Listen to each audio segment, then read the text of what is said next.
روز بخیر بینندگان عزیز، من زرنگز نوروزشو هستم و شما سرخطی رویدادها را تماشا دارید که از استودیوی مرکزی رادیوی آزادی تقدیمتان می شود.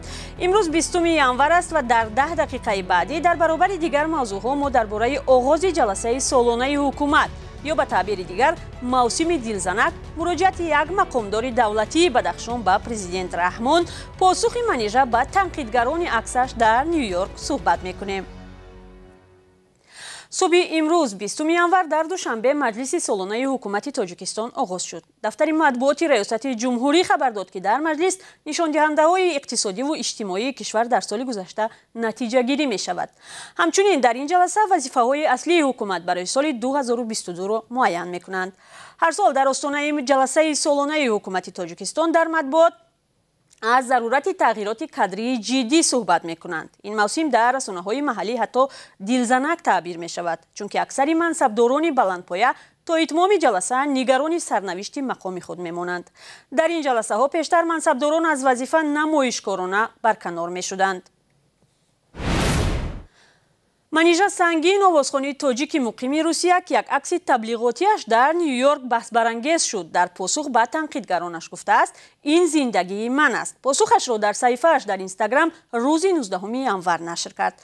اسم منیژه این دفعه برای نشر یک عکسش که اسپاتیفای خدمات پخش موسیقی انتخاب کرده است و سرودش هم در سرخط پلیلیست جهانی اکوال قرار گرفت پر سر و صدا و بحث برانگیز شد. در این عکس منیژه در تن لباس اطلس دارد و پیش بری پیراهنش اندک باز است. عکس او دوام 2 روز در دل شهر نیویورک در خیابان معروف تایم اسکوئر نمایش داده می شود. اما ظاهرا از این خبر نه همه خوشحال بودند. برخی از مخلصان و کاربران در شبکه‌های اجتماعی شیوه لباسپوشی آوازخوان را سخت تنقید کرده شرمندگی و مخالف به ارزش‌های ملی خواندند. اما گروه دیگری کاربران از منیژه توصیف کرده گفتند با او افتخار می‌کنند. خود آوازخوان در صفحه اینستاگرامش با اشاره به شرح‌های تنقیدی کاربران نسبت خود گفته است اکثریت میگویند از تاجیک بودن من شرم میکنند. او با مراجعت به کاربران صفحه‌اش نوشته است ببینید وقتی دختری تاجیک چنین کاری میکند چه حادثه رخ میدهد. منیژه در واکنش به این همه بحث‌های تند و تیز گفته است این زندگی من است. نام منیژه سنگین آوازخوان زاده تاجیکستان پس از راه یافتنش به آزمون موسیقی ایروویژن پر سر و صدا شد. منیژه در این آزمون روسیه را معرفی کرده به 10گانه بهترین ها وارد شد.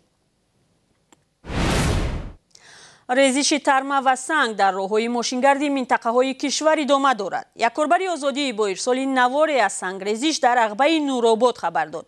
این حادثه نیمه روز 19 ینور رخ داده بر اثر افتیدن کوهپاره راه ماشین‌ها در این منطقه بسته شده است.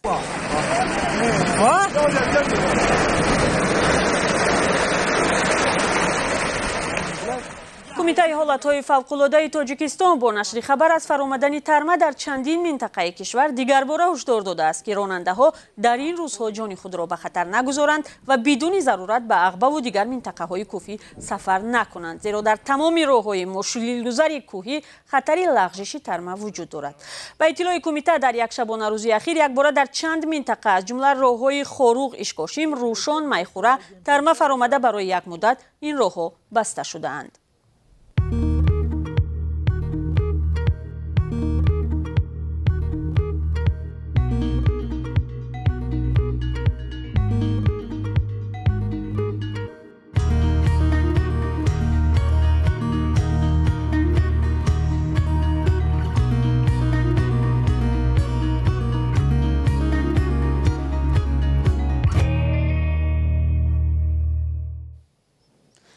بلبل لطیپوف یک مقامدار دولتی و ساکن دهه تودیم رشدقلعه در یک مراجعت ویدیویی به امامعلی رحمان به تحقیق عادلانه مرگ گلبدین زیابکوف دعوت کرده است. او به جنایتکار بودن این هم دهه خود شبهه کرده گفته است گلبدین در روز عملیات حکومت با خود سلاح نداشت و بیرحمانه کشته شد. بلبل لطیپوف گفته است 3 سال باز در وظیفه سردار نقلیات اتومبیلی و خدمترسانی لوجستیکی در ولایت مختار کوهستانی بدخشان فعالیت دارد و تخمین زده است که شاید او را از منصب برکنار کنند ولی نتوانست در برابر ناعدالتی خاموش بماند. انتقاد یک مقامدار دولتی از کار مقامات تفتیشاتی در بدخشان کم سابقه است. تا امروز نمایندگان جامعه شهروندی بدخشان در چندین نوار ویدیویی از مقامات و رهبر دولت تحقیق شفاف قضیه گلبدین را خواسته از فشار و تعقیب اشتراکداران اعتراض 4 روزه در خروغ نگرانی کرده بودند. اخیراً در شبکه‌های اجتماعی همچنین یک مراجعتنامه ویدیویی مادر گلبدین زیابکوف در این باره نشر شد. عبدالمومن و پیوستمو از آن نگرانی کرده است که اعتراضگران ضد قتل پسرش حالا مورد فشار قرار دارند. مقامات گفتند تحقیق حادثه‌های خروغ از سر گرفته شد و یک گروه عبارت از مفتشان دادستانی حربی تاجیکستان با 6 عضو جامعه شهروندی ولایت مختار کوهستان بدخشان قضیه را تحقیق خواهند کرد. تظاهرات در شهر خروغ مرکز ولایت مختار کوهستان بدخشان روز 25 نوامبر سال گذشته پس از آن سر زد که گلبدین زیابکوف ساکن ناحیه رشتقلعه هنگام بازداشت کشته شد. مقامات تاجیکستان او را به جنایت‌های سنگین به مثل گروگانگیری متهم کرده عملیات بازداشت را قانونی شمردند. بر اثر صدمه در کون شرکت صنعتی کوهی تاجیکستان و چین واقع در جماعت زرنیسور آلتین توپکن ولایت سوغد یک راننده 34 ساله تاجیک به هلاکت رسیده است. در این باره 2 منبع رادیوی آزادی از این منطقه خبر دادند. حادثه نیمه روز 18 ینور اتفاق افتاده است. رحمت باقیف راننده ماشین بارکش شرکت صنعتی کوهی تاجیکستان و چین هنگام اجرای کار در کون به هلاکت رسیده است. سبب صدمه شرح دادن نشده است. نظر مسئولین شرکت در این باره دسترس نیست. اما در شعبه کارهای داخلی جماعت زرنیسور به رادیوی آزادی گفتند حادثه را تفتیش میکنند و کار را مفتشان دادستانی پیش میبرند. شرکت کوهی صنعتی تاجیکستان و چین ماه ایون سال 2007 در شهرک زرنیسور گولستان قیراقوم سابق به کار آغاز کرده است. در این کارخانه اساساً به کارکرد متال‌های رنگه و روح مشغولند. در شرکت کوهی صنعتی تاجیکستان و چین 3000 کس فعالیت داشتند و از این حساب 1100 نفرش چینی ها هستند. دادگاه اوکراین درخواست دادستان‌ها برای صدور امر بازداشت پیترو پوراشنکو رئیس جمهوری سابق را دارای انگیزه‌های سیاسی نامیده رد کرده است. پیترو پوراشنکو روز 19 ینور در دادگاه ناحیه پیشرس در کیف حاضر شد که در نزدیکی آن صدها طرفدارش با پرافشانی پرچم‌ها تظاهرات می‌کردند و برای مدتی کوتاه با مأمورین پلیس درگیر شدند. دادرس گفت که شرط نیست که پوراشنکو در بازداشتگاه باشد، ولی هر وقت دادستان‌ها خواستند باید برای بازپرسی نزد آنها حاضر شود. این زمان دادگاه به پیترو پوراشنکو امر داده است که در کیف بماند و شناسنامه‌اش را به مقامات امنیتی سپارد.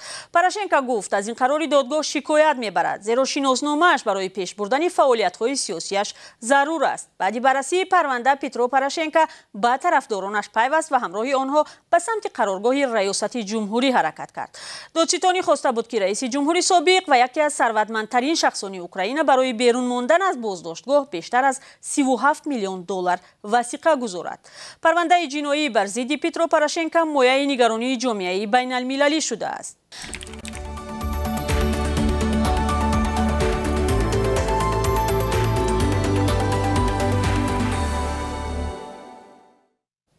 برنامه جهانی عضوقواری میگوید که از طریق قلمرو تاجیکستان بیشتر از 1300 تن آرد را همچون کمک بشری به افغانستان برده و در بین بینوایان و محتاجان تقسیم کرده است.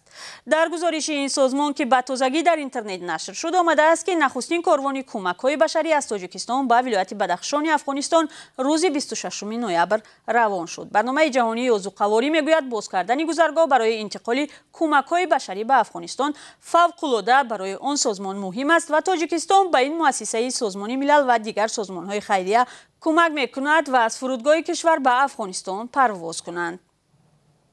دوستان گرامی، اکنون برای شما عاید قرب اسعار خارجی در تاجیکستان معلومات می‌دهم. امروز 20 ینور بانک ملی 1 دلار را 11 سومانی و 30 درهم مقرر کرده است.